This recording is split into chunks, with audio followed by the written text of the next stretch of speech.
سورہ صافات کی آیت نمبر 180، 81، 182 کی تلاوت اور اس کا ترجمہ۔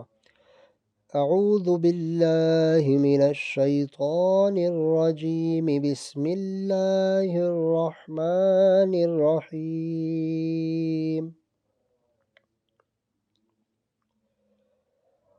سبحان ربک رب العزة عما يصفون،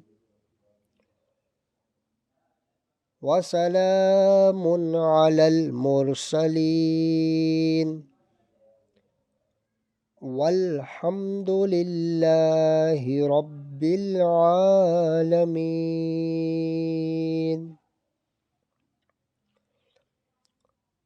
پاکی ہے تمہارے رب کو، عزت والے رب کو،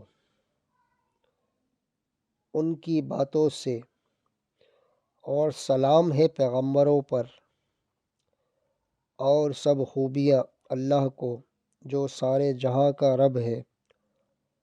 صدق اللہ العظیم۔